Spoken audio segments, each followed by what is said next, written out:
Let's move on with a Paladin up to level 70 guy. This is Shadowbringers 5.0. At level 62, we get Intervention. It reduces target party members' damage taken by 10%. Duration of 6 seconds. Additional effect increases damage reduction by another 50% of the effect of Rampart or Sentinel if either are active. Oath gauge cost of 50. This is instant cast with an ability off global cooldown. This is more intended towards raid mechanics and such if you're playing the off tank, where for whatever reason your party members are going to get hit and they're pretty far away, very specifically the healer, and they might actually die. So this is a good time to toss out your intervention. You can just toss this guy out, and within the immediate time, just give it about a second. So you may want to toss it right before the actual damage is taken. Now, mind you, this actually kind of makes it useless if you're playing the main tank, or if you're playing in a party of 4 and you're the only tank. This is pretty much non-existent. Just use your Sheltron instead. Now, level 54, we're going to jump into traits first. We get Divine Magic Mastery, halves the MP cost for all spells while preventing casting interruptions via damage taken. Basically, your Clemency, go-to spell for Paladin. Anytime you're casting this guy, the MP cost will be cut in half, and you're going to be able to basically nullify all knockback and draw-in effects. Now, that is specifically tailored to some exceptions, like boss mechanics, or sometimes enemy casting. You'll know which ones you are not impervious to and which ones you are. But for the most part, it's mostly going to be covering mobs out in the field, mobs during things like telegraphs and such. You're going to be impervious while you're casting Clemency, which you can do just to kind of cast it half and then cancel it just to kind of be pervious. But for the most part, you're just going to be using that that half mana to cast your Clemency on very dire situations. And instead of casting your Clemency, this is going to be your version of a attack spell. It is Holy Spirit, deals magic damage with a potency of 350. It is a spell with a global cooldown. Now, just like your weapon skills, this guy has a global cooldown tied to your weapon skills, and it's going to be a bit faster. So if it's going to be a faster cast time with your Holy Spirit, that means that the first time you cast your weapon skills, then your weapon skills cooldowns will kick in. In other words, once you've casted in the opposite way, once you've casted your weapon skill and you start casting your Holy Spirit, then your Holy Spirit's cooldown will kick in. And this is going to be your Holy Spirit. So instead of casting your Clemency, now you have a aggressive version to start dishing out magic damage. This guy can be casted from a max range of, I believe, 30 yalms, which is extremely far away from here. You can cast this guy. That is 30 yalms, I believe, maybe a bit further. So as you can see, there's a way for you to basically burn through your mana instead of just waiting for someone to take a hit or yourself. At a level 66, you also get Enhanced Prominence, a trait that restores MP when using your Prominence in a combo. You can't just get your MP by tossing your Prominence out. It needs to be in a combo. Toss your Eclipse into Prominence and get a bit of MP back. At a level 68, we're going to get Requiescat or Requiescat, one of the two. Deals magic damage with a potency of 550. Potency decreases as own MP decreases. Additional effect increases the attack magic and healing magic potency by 50% if current MP is at 80% or higher. It allows the spells to be casted immediately. Don't worry about the last part.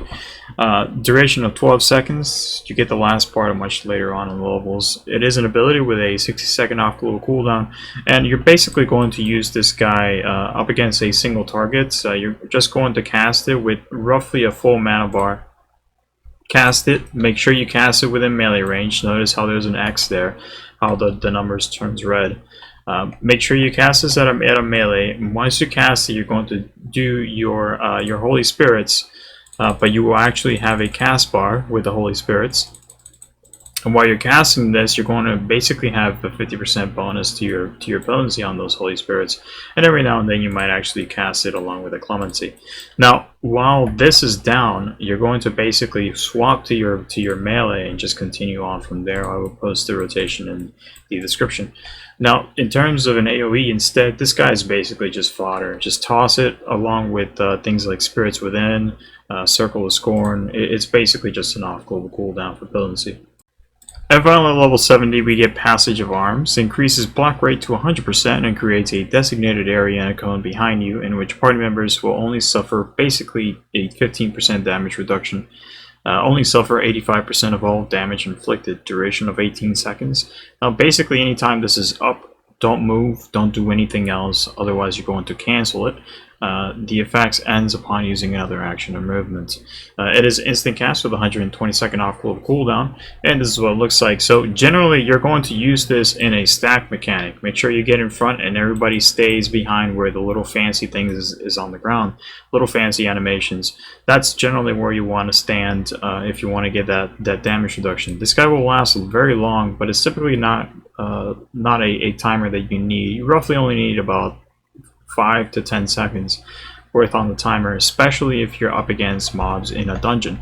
So if you're running out of cooldowns, this guy is active, it's available, go ahead and use it. I actually recommend you guys to use this for at least 3 or 4 seconds, no more than 4 seconds tops.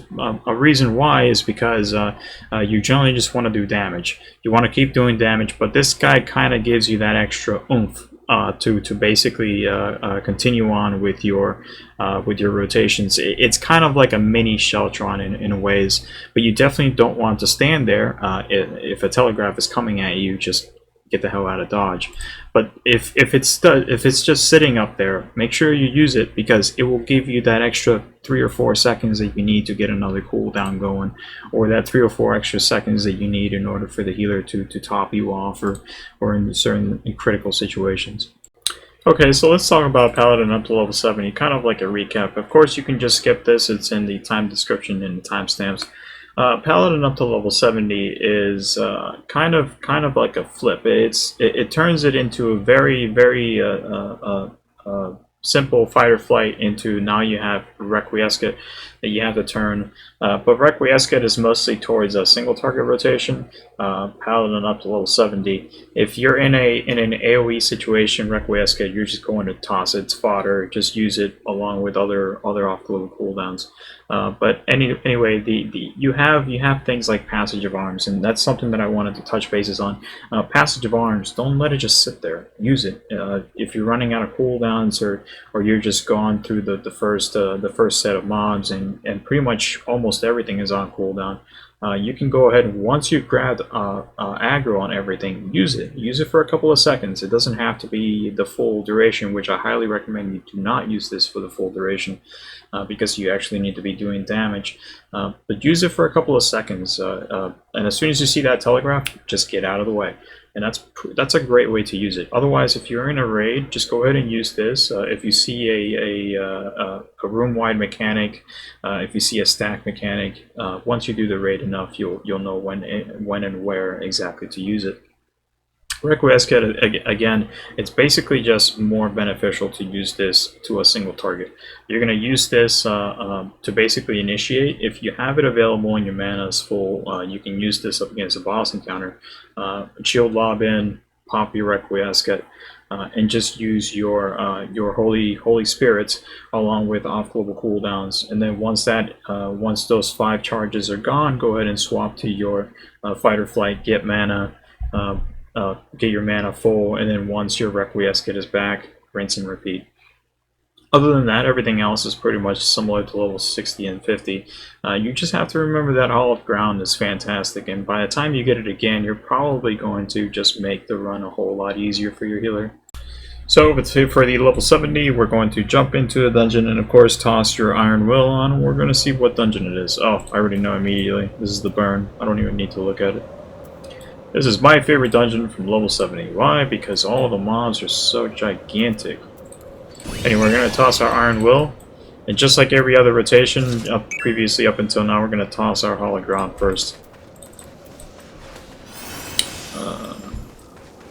looks like the black mage is relatively new. I can tell by their health. Maybe the healer, I'm not entirely sure. Just make sure you toss those shield lobs.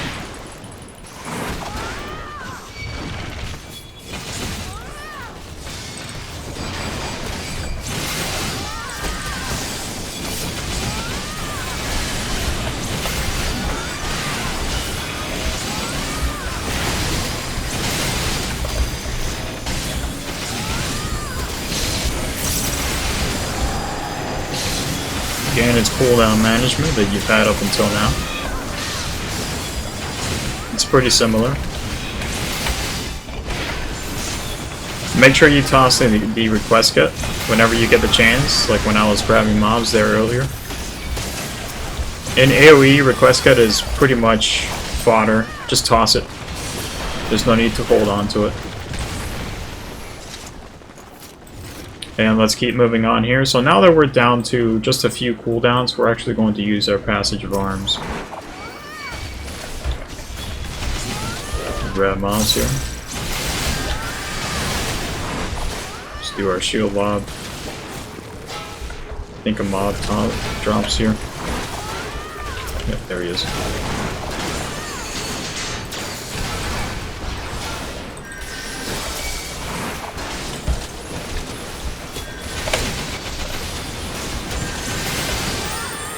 Okay, I think it's almost time. Toss that Requiescat. I'll need it. So for about good 2 or 3 seconds, you can go ahead and use your Passage of Arms. If you see a telegraph coming, get the hell out of dodge. Make sure you're always auto-attacking something. Let's toss the Reprisal. Let's toss the Stun. I always forget about those when I'm doing these large pulls. They're very important. And we're down to a single target. We're going to do our single target rotation since it is pretty healthy. Maybe not for long. Nope.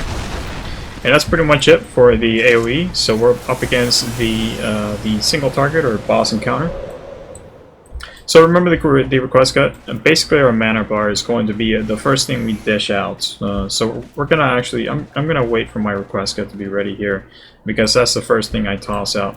So we're going to do a shield lob into a Requiescat, and then we're gonna do our Holy Spirits. And while we're doing that, we're gonna toss our off-global cooldowns. That's a Tank Buster, and it should be 5. And as soon as that expires, toss out your Fight or Flight. No, I meant to do the Goring Blade there.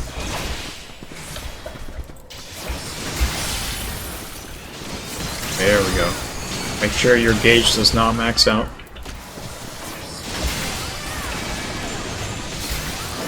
Just do our mechanic. If you're too far away from the target, just toss your shield lobs. And we're just basically going to get our mana back by means of weapon skills. Do our Goring Blade again. Watch that gauge. Crystal Needle. That's the indicator. So we got mana, and we have our Requiescat back. Let's go ahead and toss that Requiescat, and toss our Holy Spirits. Now this guy you can hit from pretty far away. Unless you have cooldowns that you need to toss. Otherwise, just stay far away. There's really no need for you to get in close. Burn your mana. You can also get auto attacks in, but I'd rather just burn the mana as quickly as possible. This is a good time for Reprisal. Room-wide AoE. That gauge. Well, watch the gauge.